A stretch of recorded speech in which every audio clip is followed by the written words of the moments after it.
إشارة، جاي إشارة بعرض، جاي إشارة بعرض.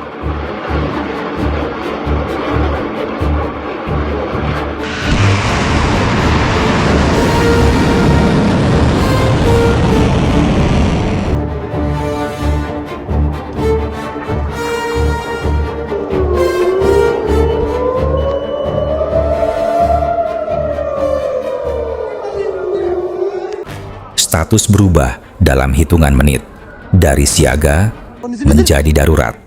Di Israel, sirene berbunyi tanpa jeda. Sistem pertahanan aktif, warga bergerak menuju bunker. Di langit, satu ancaman muncul, lalu bertambah. Rudal diluncurkan dari Iran menuju wilayah sekitar Tel Aviv. Bukan satu serangan, bukan satu gelombang, tetapi rangkaian tekanan yang memaksa negara masuk ke status darurat penuh. Namun, di balik semua itu, ada pertanyaan yang lebih dalam. Apakah ini hanya respons militer biasa? Atau tanda bahwa konflik ini telah memasuki fase yang jauh lebih serius? Karena ketika sebuah negara mendeklarasikan darurat total, itu bukan hanya tentang serangan. Itu tentang ancaman yang dianggap bisa mengubah situasi secara fundamental. Dan malam itu, dunia mulai memperhatikan dengan sangat serius.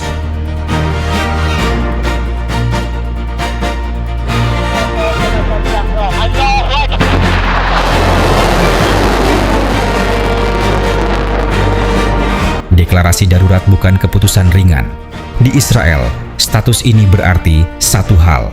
Seluruh sistem negara masuk ke mode siaga penuh. Militer aktif, pertahanan udara bekerja tanpa henti. Sistem sipil disesuaikan. Di kota seperti Tel Aviv, dampaknya langsung terasa. Sirene berbunyi lebih sering. Aktivitas publik dibatasi. Sekolah dan fasilitas umum bisa ditutup sementara. Warga diarahkan ke bunker. Ruang perlindungan menjadi bagian dari rutinitas. Namun darurat total bukan hanya soal keamanan fisik. Ini juga tentang manajemen krisis dalam skala nasional.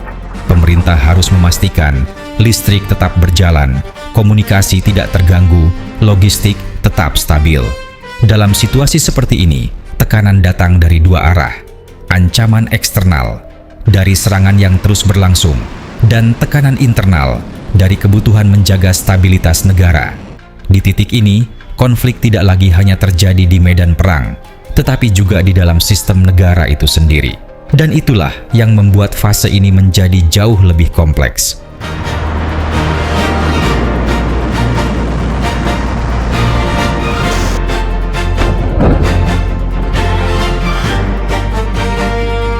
Dalam beberapa jam terakhir, situasi kembali berubah. Gelombang baru rudal diluncurkan dari Iran menuju wilayah Israel. Target utama tetap sama, wilayah sekitar Tel Aviv. Namun kali ini, ada beberapa hal yang berbeda. Serangan tidak hanya bersifat simbolik. Beberapa laporan menyebut adanya hantaman langsung ke bangunan di Tel Aviv, menyebabkan kerusakan dan korban luka. Di beberapa titik, tim penyelamat dikerahkan untuk menangani dampak serangan. Bangunan rusak, kendaraan terbakar, dan warga kembali masuk ke shelter. Bahkan dalam satu laporan, disebutkan bahwa rudal yang digunakan kemungkinan membawa beberapa hulu ledak atau submunisi. Artinya, satu rudal dapat menghasilkan beberapa titik dampak sekaligus. Di sisi lain, sistem pertahanan udara Israel tetap aktif. Sebagian besar ancaman berhasil dicegat, namun tidak semuanya. Dan dalam perang seperti ini, tidak perlu banyak yang lolos. Satu saja yang mencapai target strategis sudah cukup untuk menciptakan dampak besar. Serangan terbaru ini juga menunjukkan satu pola yang semakin jelas. Ini bukan serangan terakhir. Ini bagian dari ritme tekanan yang terus dijaga. Dan selama ritme itu masih berlangsung, status darurat kemungkinan besar tidak akan dicabut dalam waktu dekat.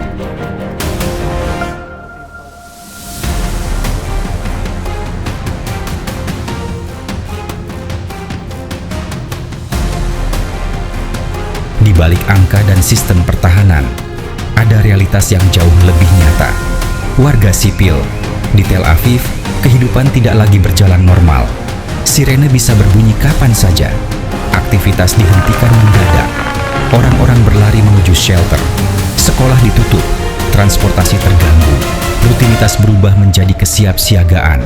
Tekanan terbesar bukan hanya fisik, tetapi psikologis, ketidakpastian, kewaspadaan terus-menerus, dan rasa aman yang perlahan terkikis. Namun, dampaknya tidak berhenti di situ. Konflik ini juga menciptakan gelombang tekanan di tingkat global.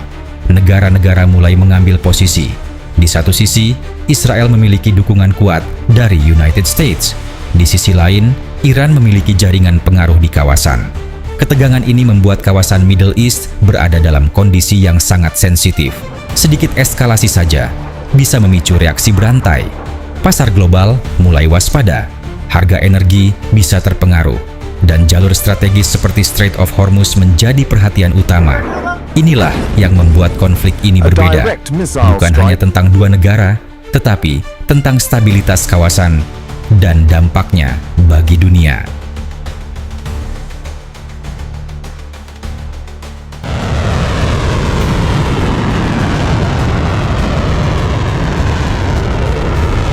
Status darurat, gelombang rudal, tekanan yang tidak berhenti. Konflik antara Iran dan Israel kini telah memasuki fase yang lebih kompleks. Ini bukan lagi sekadar respon sesaat. Ini adalah dinamika yang terus bergerak.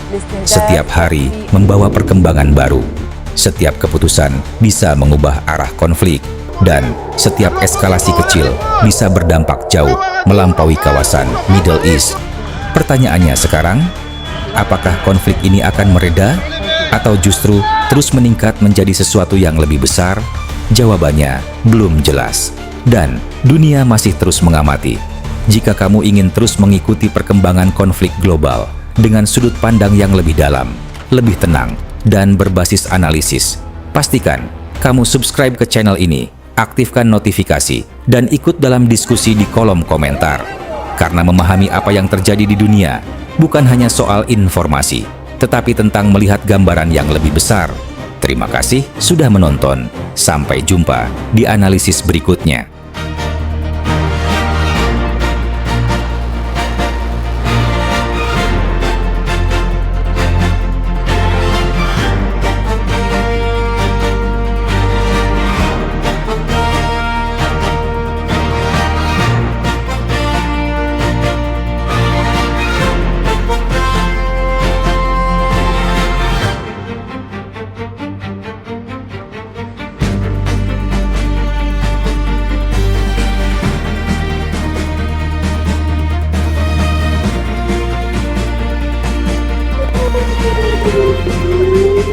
Wah!